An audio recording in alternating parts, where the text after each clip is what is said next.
Was this week rough for everybody? This week was like really rough. I was already kind of having a bad day, and then I went online and I read that my state was having a tuberculosis outbreak. Huh? Tuberculosis? Oh, and measles. Measles too. Didn't we eradicate these diseases? Did I magically wake up in the year 2005 and I'm just an elementary school student playing the Oregon Trail? Is that what's going on? Are we bringing dysentery back too? I'm pretty sure all my characters in the Oregon Trail died from dysentery. Why is the World Health Organization tweeting about the Duolingo owl dying? And specifically not from smallpox. What are they trying to say? What is going on here, guys? Oh, and Elon Musk is staging a coup, and he's enacting the digital equivalent of burning the Library of Alexandria to our federal public health websites. They're just deleting tons of data. Why not? Am I losing my mind? Welcome to my channel, comrades. You probably don't know me, and I like to keep it that way. Guys, I got a secret to tell you, okay? We've been tricked. It's asbestos again. It's lead poisoning again. It's the HIV epidemic again. We've been tricked. They told us the pandemic was over, but there's still over 1,000 people dying each week, and have been for over 5 years on average. 1,000 people a week. 9/11 was 3,000 people. Once. Why does nobody want to talk about the rise in infectious diseases plaguing our schools and healthcare workers? I mean, I could tell you why, but would you believe me? I mean, I know the answer to all questions. That's why my channel name is Answers, looking for answers. But I'm gonna need you to get to the conclusion yourself. And I'll help you out. I'll give you all the facts. Facts over feelings, am I right? I'm gonna start with a little story. I used to be a pretty sickly child. I used to get sick every winter. I would get sick after every holiday. I would get sick after flying.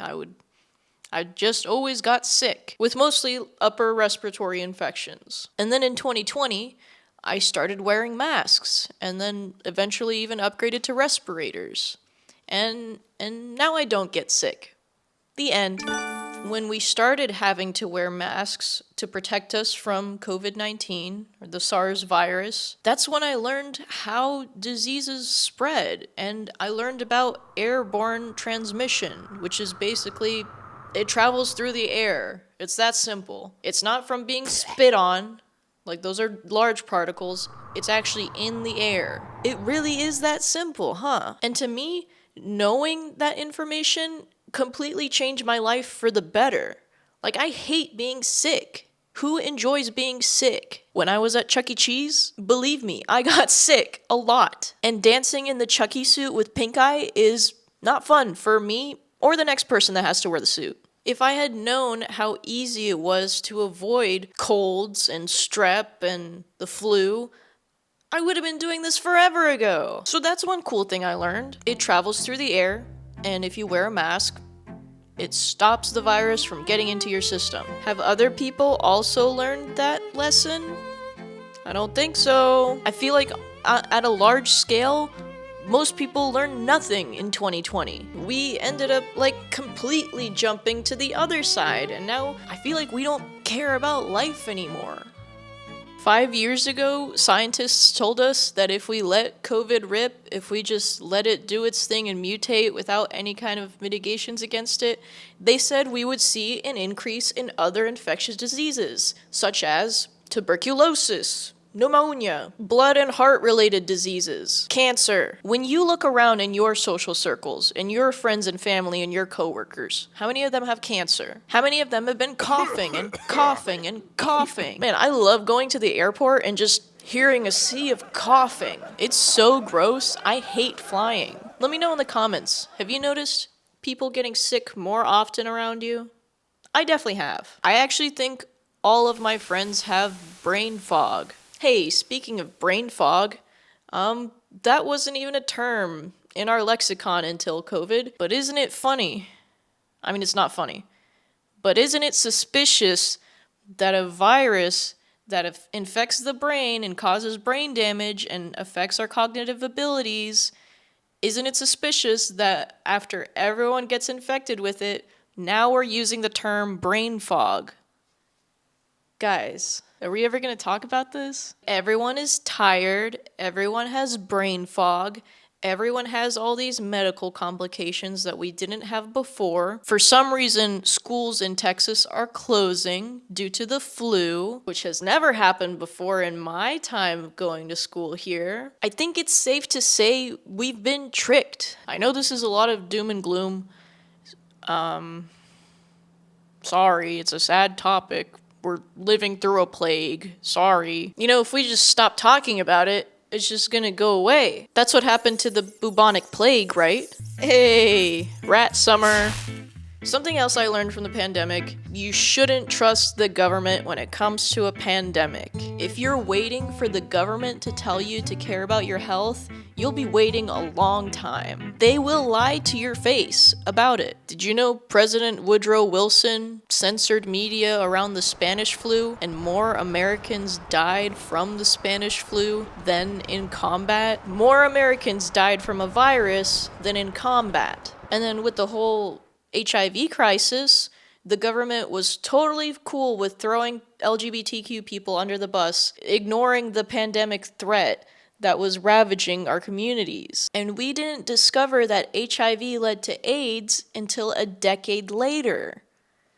We're only 5 years into this thing, guys. Both parties worship the rich, not us. We had an isolation period of 14 days, which got quickly shortened to 10 days for some reason.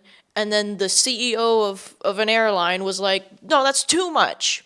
5 days, please. 5 days. Get people flying again now. And now the isolation period is 5 days.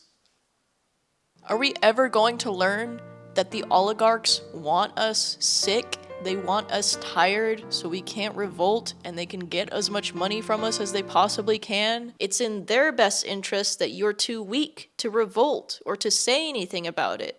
It's in their best interest that you don't demand better working conditions. It's in their best interest that you don't demand cleaning the air. They need you to drop your kid off at school where everybody's getting sick. They need you to drive to go to your job that you could totally do remotely, but you gotta do it there. And they want you to breathe in these viruses, hopefully disabling you over the next few years. That way they don't have to take care of you. That way, when it's time to fight things like fascism, you're too sick and too busy to deal with it. You're too busy dealing with your sick children or your sick grandparents or yourself. I saw a tweet the other day that said, how did we fumble remote work? Well, it's because they have a lot of money in real estate. So they were like, get back to work. Get back to being sick. We fumbled remote work because we didn't take the pandemic seriously. Short answer. In fact, we lost a lot of workers' rights because we didn't take the pandemic seriously. We had this window of opportunity and we squandered it away, in my opinion. And now it's like the legacy media is starting to talk about COVID again, now that Trump is in office. Is anyone gonna mention that more people died under Biden? You know, if we just stop testing for it, then the case numbers will go down. Because we won't test for it, right?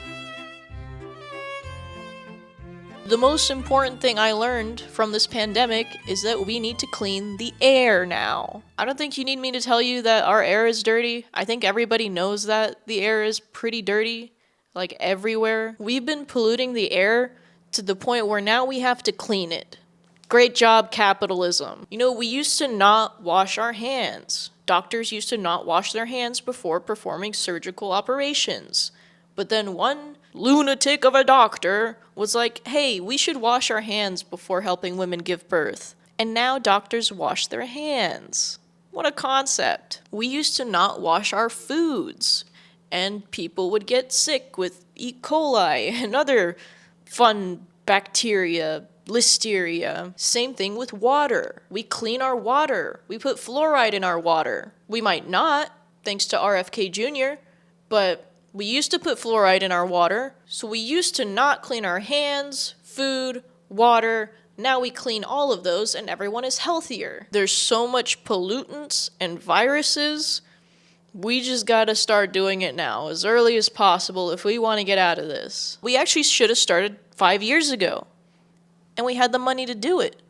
But where did it all go? Where did all this money we had to build our COVID infrastructure go? I specifically remember PPP loans were created during that time, and they were forgiven. The money went to big businesses and not to workers. Why was that allowed? We really gotta start organizing around this. We really gotta start demanding clean air. This is a workers' issue, it's a feminist issue, it's a race issue. The people that are suffering the most are part of the most marginalized communities. And the longer this goes on, the more people we're going to disable, including yourself. I feel like in 2020, we really had the chance to strengthen our public health infrastructure and to fix working conditions. I feel like we could have secured remote work. We could have secured better sick time. Did you know we don't have sick time in America while other countries have mandated sick time? Why are we still on the same rapid tests that we've had for the past three years now?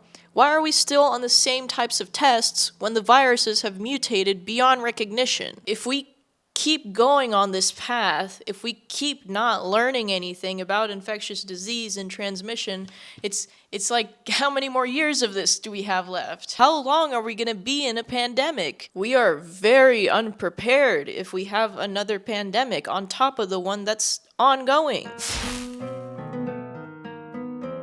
So yeah, for those not in the know, pandemic never ended. It's still going. I mean, the World Health Organization says so. And now we're woefully unprepared for another one that potentially could be worse. Why are we still dealing with these ancient diseases? Why are we still subjecting ourselves to this? Why are we subjecting our children to this? We have the tools. We have the money. We just have some rich folks standing in our way. Nothing we haven't dealt with before. Moral of the story is, we got tricked. The way forward is gonna be very rough. Very, very rough. And it really breaks my heart to watch as my friends and family continuously get sick over and over and over again. It's not a fun time. Why do you care what other people do with their lives? We share the air. You not taking care of yourself does directly affect me. But also, I just think we should care about other people, guys. What a concept. We should care about other people. We should try not to do harm to other people. But the easiest way to show people that you care is to wear a mask. Thinking about starting a new political party, but more on that later. Like and subscribe if you want to hear me yap about socialism. Somebody hit my car, which is great for me statistically. I mean, what are the odds someone else hits my car this year? That's how statistics work, right? Oh, but I did successfully get my stray cat a cat abortion. Successful cat abortion, guys. They call me the proletariat pole dancer. But you can call me, when this is all over,